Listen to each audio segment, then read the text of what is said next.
दोस्तों, पहले भाग में आपने देखा कि कैसे गुरमीत राम रहीम ने अपने गुरु शाह सतनाम जी की कनपटी पर बंदूक तानकर धक्के से डेरा प्रमुख की गद्दी पर कब्जा किया।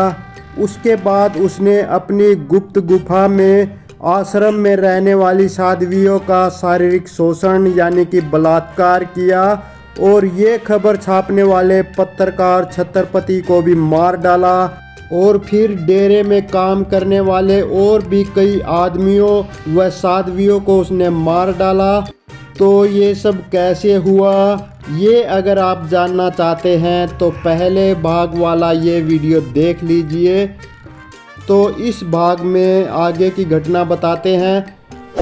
डेरा सच्चा सौदा और गुरमीत राम रहीम की किताब में पत्रकार अनुराग त्रिपाठी गुरमीत राम रहीम के एक क्लोज सहयोगी का बयान छापते हुए लिखते हैं कि जब पूरा सच अखबार में ये वायरल पत्र छापा गया तो उसके कुछ दिन के बाद ही गुरमीत राम रहीम के गुर्गों ने रणजीत सिंह की हत्या करवा दी।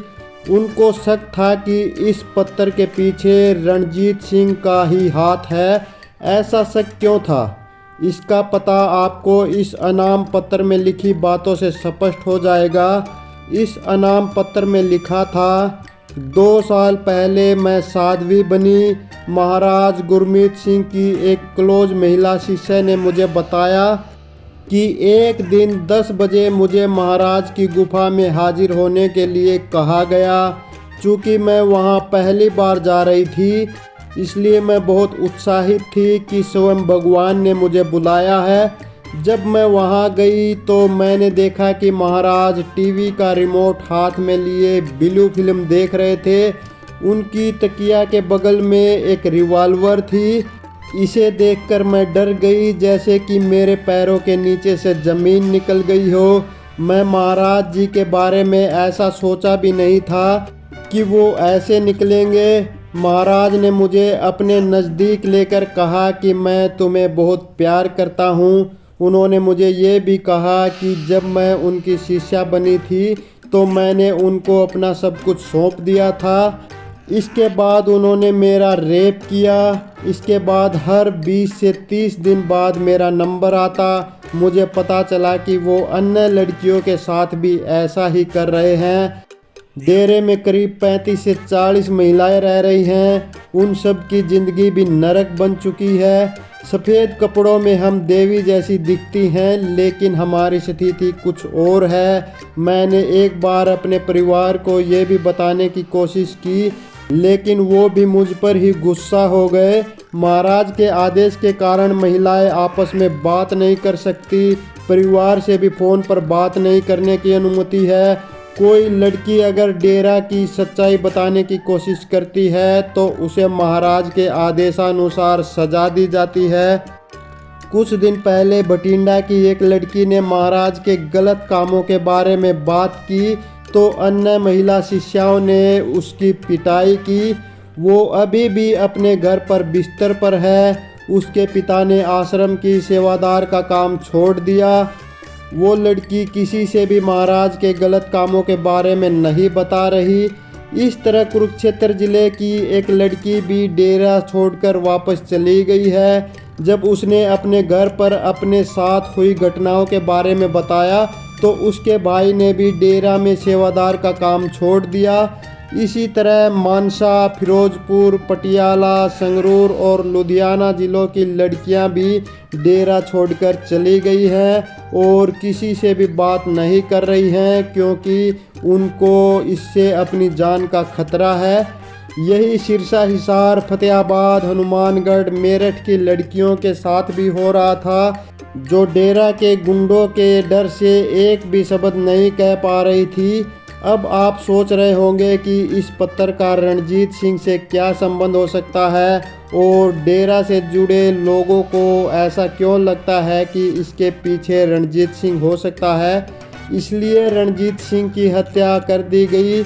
इसके पीछे कारण ये था कि कुरुक्षेत्र की जिस लड़की का जिक्र इस पत्र में था कि कुरुक्षेत्र की एक लड़की डेरा छोड़कर चली गई और उसके भाई ने भी डेरा में सेवादार का काम छोड़ दिया है। वो लड़की रणजीत सिंह की बहन ही थी और सेवादार की नौकरी छोड़ने वाला कोई और नहीं बल्कि स्वयं रणजीत सिंह ही था, जो कभी गुरमीत राम रहीम का नितांत भक्त हुआ करता था।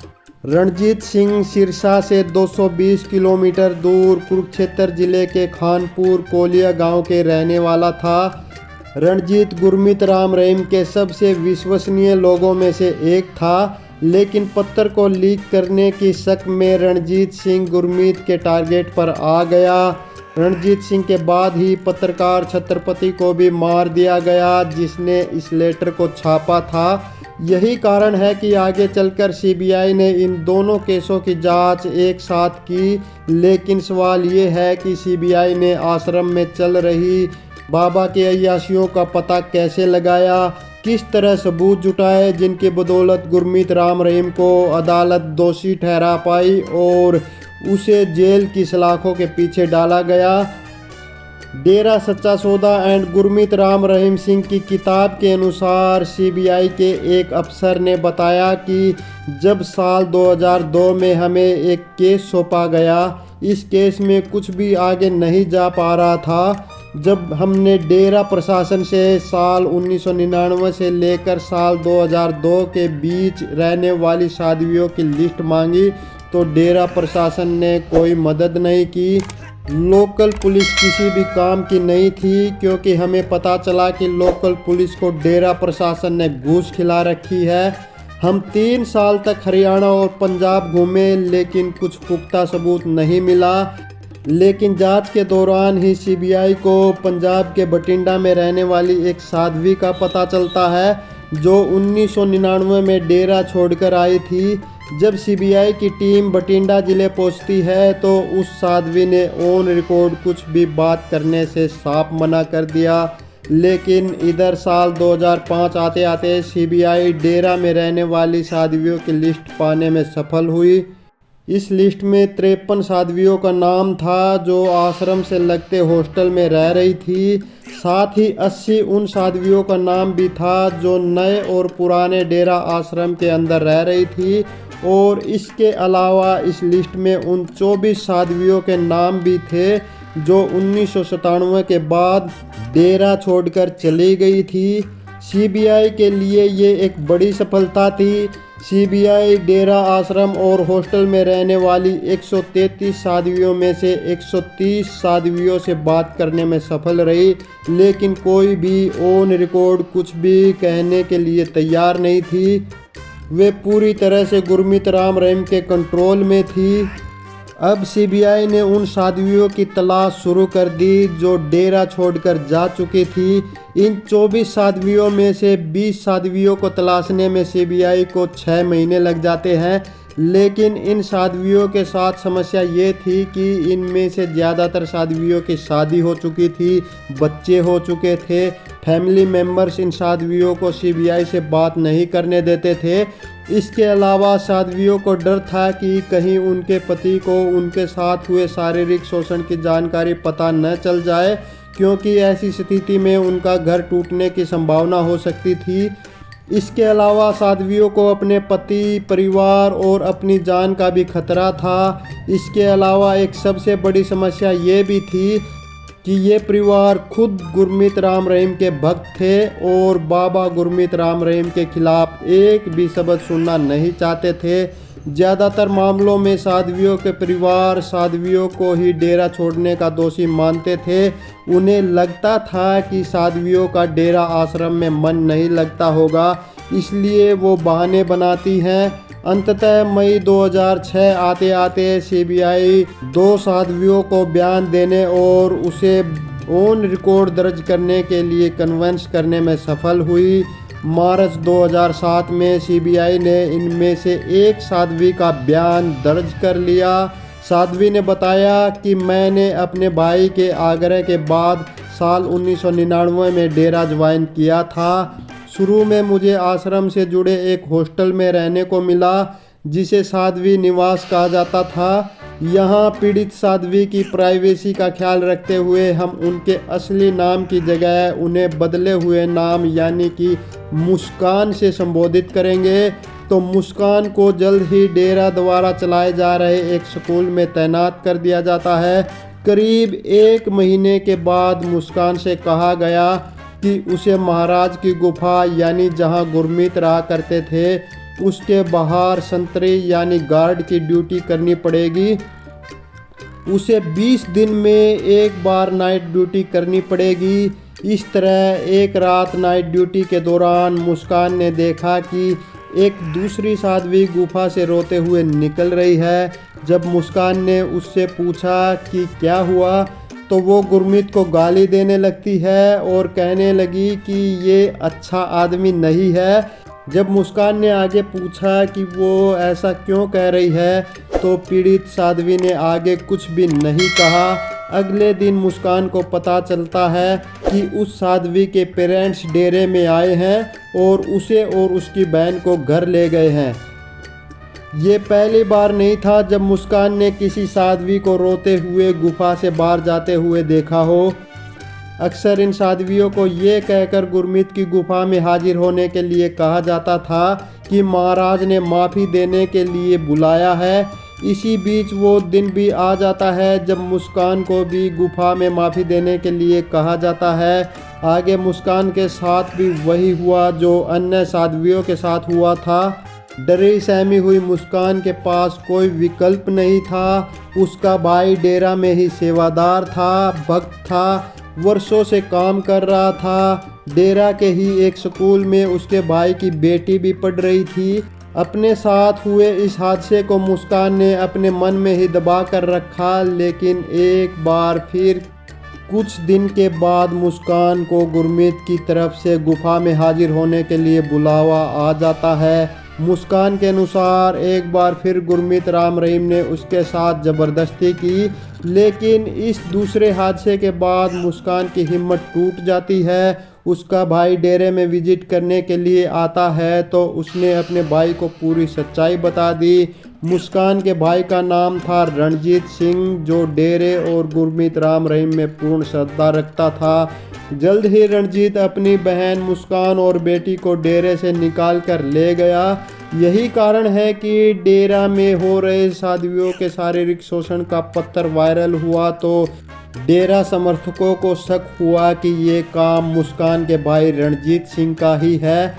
गुरमीत पर चल रहे रेप और हत्याओं की जांच कर रही सीबीआई ने रणजीत की बहन का स्टेटमेंट तो दर्ज कर लिया, लेकिन सीबीआई भी जानती थी कि गुरमीत राम रहीम इतना पावरफुल है कि इस केस में वकीलों के माध्यम से यह विघ्न डाल सकता है कि रणजीत की हत्या के दुख में या बदले की भावना में रणजीत की बहन ने उन पर रेप का फर्जी केस लगाया है। इसलिए सीबीआई अब और भी पीड़ित लड़कियों को ढूंढने लग जाती है, जिससे गुरमीत के खिलाफ रेप का केस और भी अधिक मजबूत हो सके, उसे बचने का रास्ता ना मिल सके। लेकिन सीबीआई के लिए ये काम बड़ा मुश्किल था, क्योंकि डेरा से आई अधिकतर साध्वियों की शादी हो चुकी थी। वो नहीं चाहती थी कि उनके ससुराल और पति को उनके साथ हुए रेप के बारे में पता चले। लेकिन सीबीआई एक दूसरी साध्वी को मनाने में सफल हो जाती है, जिसके साथ गुरमीत राम रहीम ने गुफा में बुलाकर दुष्कर्म किया था। 27 अक्टूबर 2007 के दिन अम्बाला कोर्ट में इस दूसरी पीड़ित साध्वी ने बयान दिया कि मैं सिरसा की रहने वाली हूँ। मैं डेरे के एक स्कूल में पढ़ती थी। सितंबर 1999 में मुझे गुफा में गार्ड के रूप में मेरी ड्यूटी लगा दी जाती है। ड्यूटी का समय रात 8 बजे से लेकर 12 बजे तक का था। ऐसे ही एक दिन रात करीब 10 बजे जब मैं निकली थी तो गुरमीत गुफा से बाहर आए और मुझे गुफा के अंदर बुलाया। मैं गुरमीत को भगवान की तरह मानती थी। जब मैं अंदर गई तो बाबा ने मुझे अपने बिस्तर पर बैठने को कहा। इसके बाद इस दूसरी साध्वी के साथ भी वही हुआ जो मुस्कान के साथ हुआ था और बाकी साध्वियों के साथ हो रहा था। तो बाकी और की तरह गुरमीत ने इस साध्वी के साथ भी रेप किया। अगले दिन इत्तेफाक से इस साध्वी के घर वाले भी सत्संग करने के लिए डेरे में आते हैं। पीड़ित साध्वी अपने घर वालों को अपने साथ हुई सारी बात बता देती है। उसी शाम उसके घर वाले अपनी बेटी को डेरे से अपने घर वापस ले गए। जल्द ही मई 2000 में पीड़िता की शादी कर दी गई। सीबीआई के द्वारा जब इस मामले की जांच की जा रही थी तो डेरा की तरफ से पीड़िता के घर पर धमकी भरे फ़ोन आने लगे कि वो सीबीआई को कोई बयान न दे। जब पीड़िता ने बयान दे दिया तो इसके बाद भी डेरा की तरफ से पीड़िता के परिवार को धमकी भरे कॉल जाते हैं कि वो बयान वापस ले ले। इस बीच डेरा के प्रभाव वाले क्षेत्र से आने वाले नेताओं ने सीबीआई पर खूब दबाव डाला। क्या कांग्रेस, क्या बीजेपी, किसी भी पार्टी के नेताओं ने गुरमीत को संरक्षण देने में कोई कमी नहीं छोड़ी।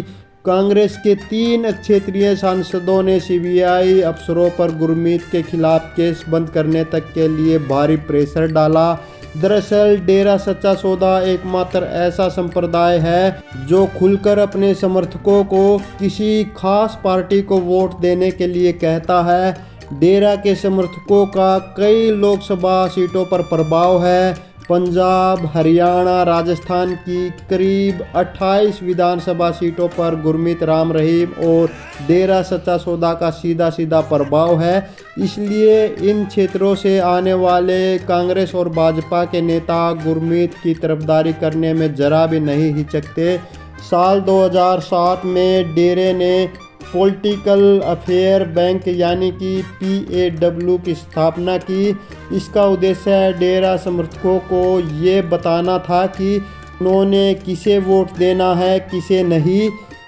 साल 2007 के हरियाणा विधानसभा के चुनावों में PAW ने खुलकर कांग्रेस को समर्थन दिया।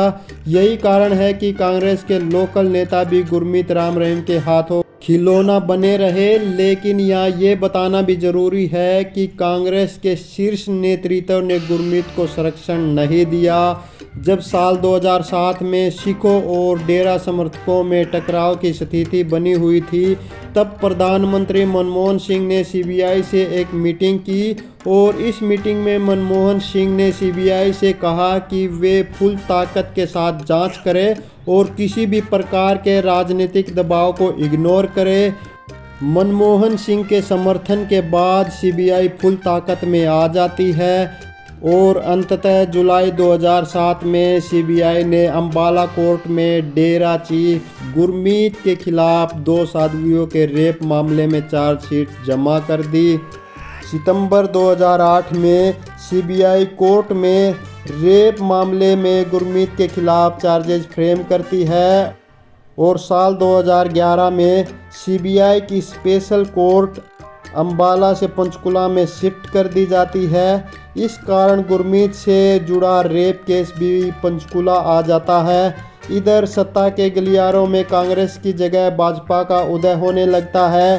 साल 2014 के लोकसभा चुनाव से पहले हुए हरियाणा विधानसभा के चुनाव में इस बार गुरमीत राम रहीम ने भाजपा को सपोर्ट किया।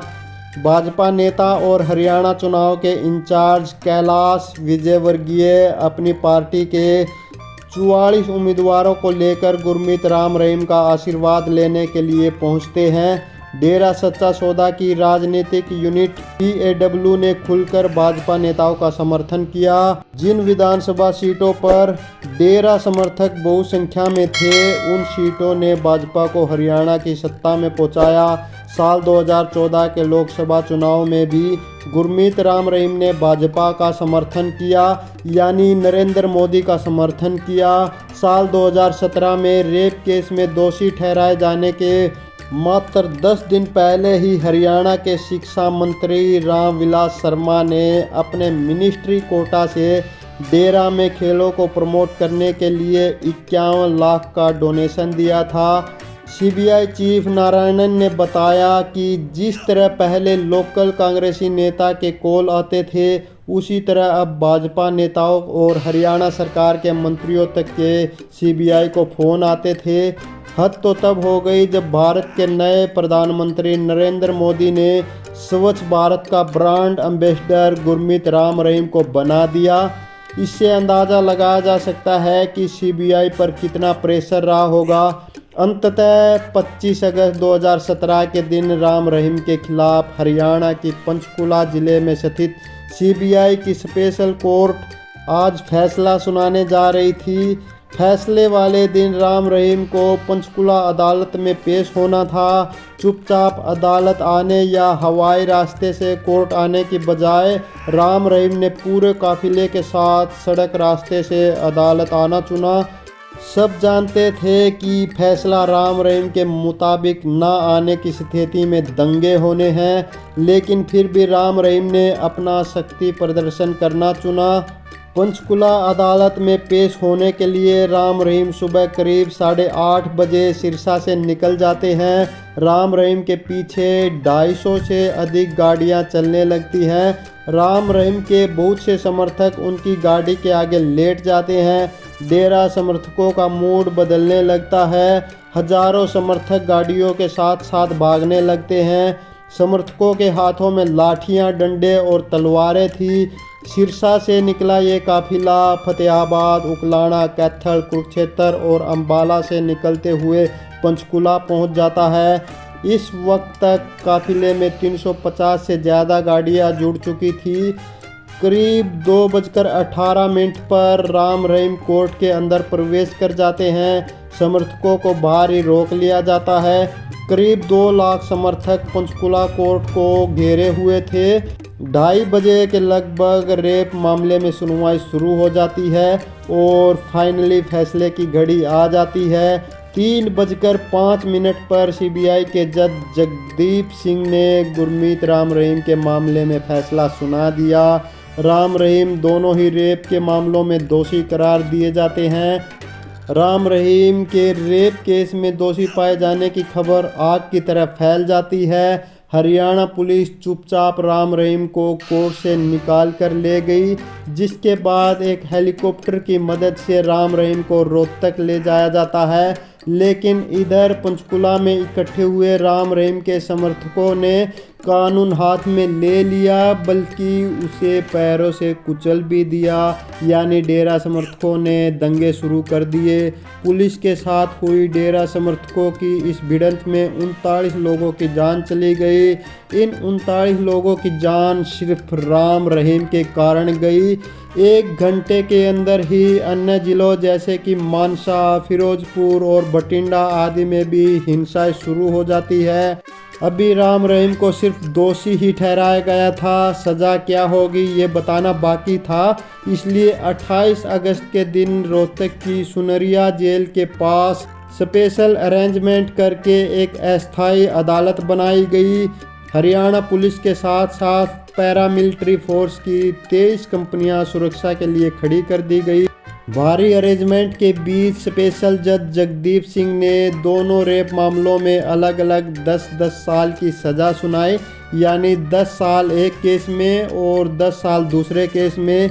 अदालत ने पीड़ित लड़कियों को भी 14-14 लाख रुपए का मुआवजा देने का फैसला सुनाया।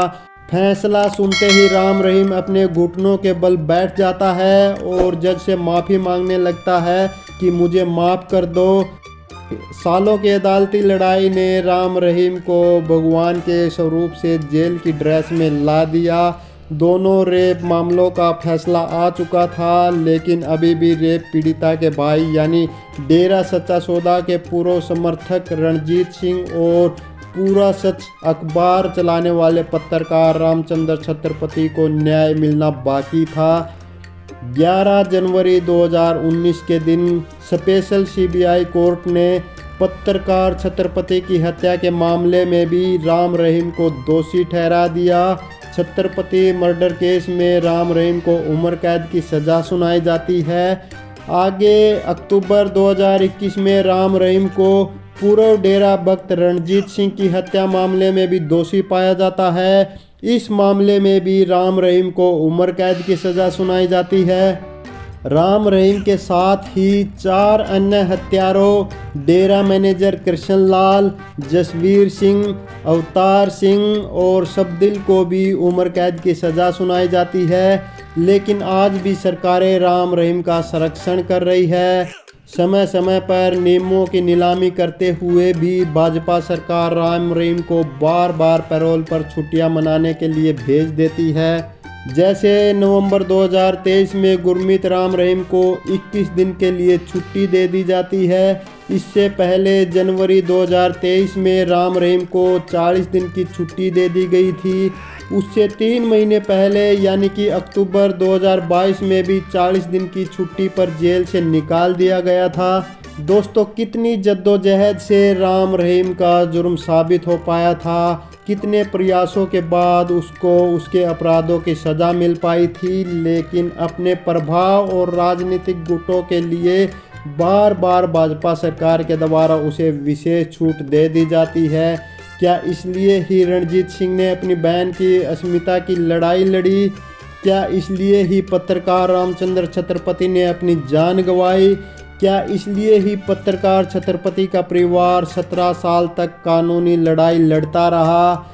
2 लड़कियों के बलात्कार की बात तो साबित भी हो गई है। ऐसी ही कितनी लड़कियां होंगी जिनकी शादी हो गई, बच्चे हो गए, लेकिन वो कभी भी अपना मुंह ना खोल सकी। उनके साथ हुए अपराधों को आज भी सरकार के द्वारा छुपाया जा रहा है, सिर्फ इसलिए क्योंकि राम रहीम के पास उसके अंधभक्त हैं जो उसके कहने पर किसी को भी वोट दे देते हैं।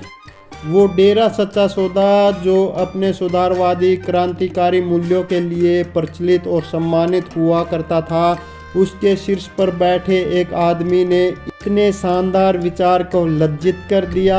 बाबा सावन सिंह, बाबा मस्ताना बलूचिस्तानी, बाबा शाह सतनाम जी और करोड़ों निर्दोष भक्त जिन्होंने डेरा सच्चा सौदा को अपने पवित्र विचारों से सींचा, इंसानों को इंसान बनने की राह दिखाई, उसके शीर्ष पर एक गलत आदमी बैठ जाने के कारण डेरा सच्चा सौदा जैसा क्रांतिकारी विचार लज्जित हो जाता है। और हमारी सरकारें और हमारे नेता तो महान हैं ही। बहरहाल ये कहानी फ़िलहाल यही ख़त्म होती है। आप हमारा चैनल सब्सक्राइब करके वीडियो को लाइक करते जाइए। तो जल्द ही मिलते हैं एक और सनसनीखेज सच्ची कहानी के साथ। तो सावधान रहिए, सतर्क रहिए, खुद भी रहिए और दूसरों को भी रखिए।